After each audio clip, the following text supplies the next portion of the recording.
I agree with the French imam who today called the slain journalists martyrs for liberty. Today's murders are part of a larger confrontation, not between civilizations, no, but between civilization itself and those who are opposed to a civilized world. All right, ladies and gentlemen, welcome back to the Steve Malzberg Show. We continue our coverage of today's horrific terrorist attack in France. And joining us on the Malzberg panel, retired New York detective, NYPD detective, and 25-year veteran of law enforcement, Harry Houck, and former Navy SEAL and FBI agent and President of the United States Continued Service, Jonathan T. Gilliam. Gentlemen, let me first start with the mechanics of the attack, who these people might be, and let me ask you first, Harry, what you saw when we see these videos over and over again. Who were these people? If not, what group? Who were they, speaking from a training point of view? Yeah, well, I think at first, we really don't know as of right now if it was ISIS or Al-Qaeda. But it definitely sounds to me like it's definitely an Islamic group, and a radical Islamic group, as a matter of fact, because they were yelling Allah Akbar when they were continuing the attack. You could see during the attack that it was a precise attack and that the attack was well planned and well trained. They were very well trained for this attack. And what about it when we talk about the logistics, knowing where they were going, who was going to be in attendance? They were in an editorial meeting in the conference room, and the way it was carried out, Jonathan, this says, trained professionals of some sort, correct? That's absolutely correct. Whenever you do a mission plan, you're always going to think out the different contingencies and the way that you can get the biggest bang for your buck when you're a small unconventional warfare unit, and that's what these individuals were. And I don't think there's any coincidence that they were having some sort of a conference where all these people were there. When they went in, they had pictures and were supposedly yelling out for these individuals that they wanted to shoot. And then you can just see by the way that they hold their weapons, by the fact that they're dressed the same.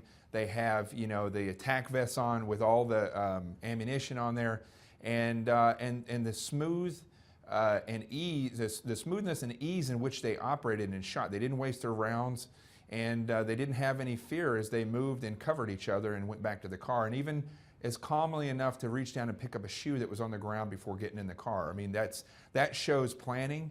And that shows people that understand their surroundings. Yeah, and I want to get back to that shoe in a second. Let me ask you, Harry, the fact that they weren't suicidal or they weren't at least maybe they were willing to die, but they didn't plan it that way. They planned to get away, and they have gotten away to this point.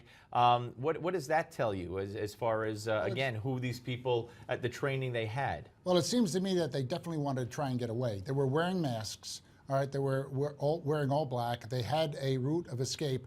Whether or not there was a problem with that escape because a vehicle was recovered, we're going to find out. Once that vehicle was recovered, I'm sure the police knew right away that it was a vehicle used because they were all probably reeking of gunpowder. So I would probably say that's the vehicle, and it's probably going through forensics now and being able to track maybe information that they pull out of that car. Forensics is going through it. Any fingerprints, any DNA, did they leave anything behind because they had to get out of the vehicle quickly? So, I mean, we've got a lot to work with here in this case. And Jonathan, that shoe.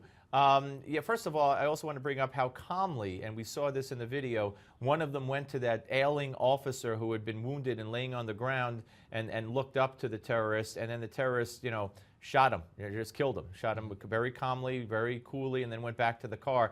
So weigh in on that, but also the shoe, there's all kinds of speculation that the guy needed that shoe because they were going to change clothes, and he didn't want to leave it behind. So what would that indicate to you? But start with the cop. Well, I think that, it was hard to watch that with the law enforcement officer. I don't know if he was armed or if he wasn't. If he was, that sends a signal to all law enforcement that you have to stay in the fight until the fight is over. And even if you don't have a weapon, you have to stay in the fight. You have to assume that you're going to survive, and if you're not, you're going to take one of them down. And if you look at the video, the things that really stick out to me, it's not just the guy shooting this cop on the ground, it's the other guy that's covering him. He's covering him while he shoots, and then they turn around and move back to the car together. And the way that he's holding his weapon is very similar to somebody who is used to patrolling in an operational field for long periods of time, the way he's holding the weapon over his body armor or the attack vest. Now, going back to the case with the shoe, it could be that they had other clothes to change into, because when you wear a mask and you wear a black outfit, it's as simple as taking that off and wearing street clothes, and you're going to disappear, especially in the surrounding communities that have a high Muslim population.